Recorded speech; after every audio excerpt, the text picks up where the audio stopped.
Punjab police की तरफ से दर्ज की जाने वाली इक़दाम कत्ल की FIR का हकीकत से कोई ताल्लुक़ नहीं है। वक़ूआ बार एक शख्स जबकि FIR में 6 अफराद को बिला जवाज़ नामज़द कर दिया गया है।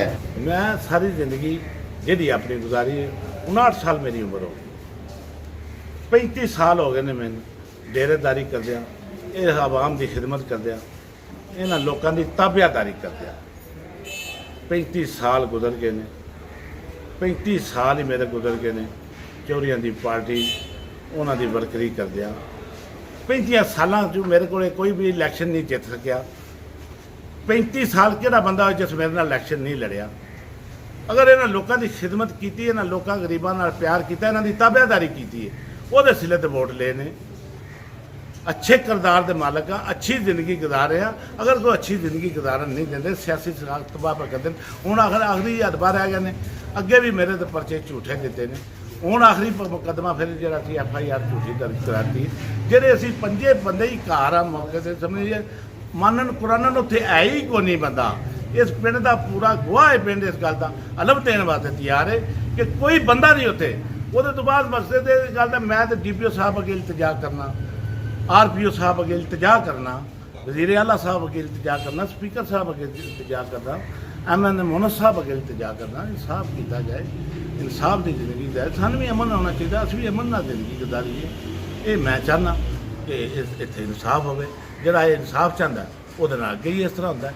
ये मौला अली सरकार का फरमान है कि अगर जे कोई हक की बात करेगा तो वो वास्ते दुश्मन ढूंढने की नहीं लोड़ पैन रही, वो अपने ही इन्ने को हो जाते। वही सिस्टम मेरे नाल लग गया। मज़ीद जानते हैं अहले इलाका से कि उनका इस इक़दाम कत्ल के मुकदमा के हवाले से क्या कहना है। जो FIR है कटा रहे हैं सब झूठा। कल चिट्टे चानने का दिन का वकूआ है, उत्थे जनाज़ेगाह दे विच सारी दुनिया वेखने वाली सी। अगे ये 7-8 साल तो ज्यादतियाँ कर रहे हैं, लगे आ रहे हैं 10 साल तो। अगे कोई जुल्म काफ लीग का सामने नहीं आया, अगे कोई चेयरमैन नसार का जुल्म सामने नहीं आया, हुण जुल्म ही सामने आउण लग पे ने ज्यादतियाँ। ये जितना भी ड्रामा पे आंदा है सारा गलत पे आंदा है। कोई मेरा मतलब बंदा उत्थे नहीं सी, एक मुड़ा वो आया तो वह कला उत्थे काबू आ रहा है।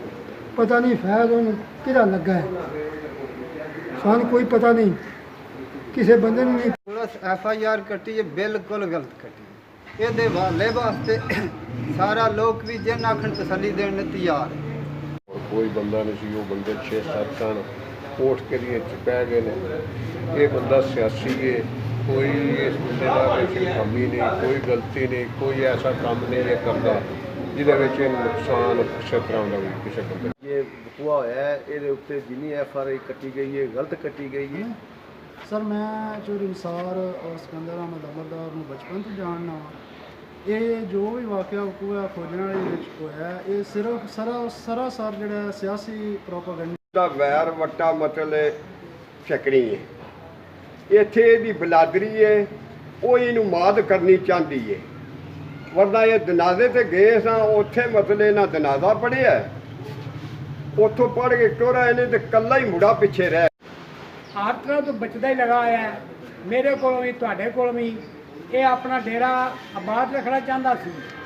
जेडे असी या शरीफ भरा ने कोल अगे पिछे उन्होंने दिन सी वह बंदा बिस्तों में खराब हो गया। असल गल यही है, मैं इस गल का मानक देना जो परचा होया ना बिल्कुल मौके उत्ते कोई नहीं। ये ना ये गलत हो रही है सारी, ये शरत से हो रही है कि ये मतलब सियासी तरीके की वजह तो हो रही है। चेयरमैन साहब जो हैं घर सन, मोबाइल भी बंद सी। तो जनाजा पढ़ के आए ने, उन्हें उत्थे मोबाइल बंद किया तो उन्होंने मोबाइल भी बंद सी। वो तो घर सन अपने, बेटा भी उन्होंने नहीं सी इत्थे, वो पिंड में भी नहीं। जनाजा पढ़ के दफना के वापस आए ने, दूजे जी सारे निकल आए। एक मुड़ा पिछे इन्हों का रह गया, इदों स्कूटर गया, वो स्कूटर जाने वो लत्तां च मारिया, वो बच गया। वो तो स्कूटर साइड ते हो गए। फिर 2 जने वो हथी पै गए, हथी पे आ वो घुलद्या घलाद्या, ये पिस्टल कोई नहीं सी। वो जनाब बली इंज होया, वो हथी पे आ, वो तगड़ियां करके बांह फदी है, वो खैर वो लत्तां च अपना ही लग गया। हर लम्हा हर खबर शान से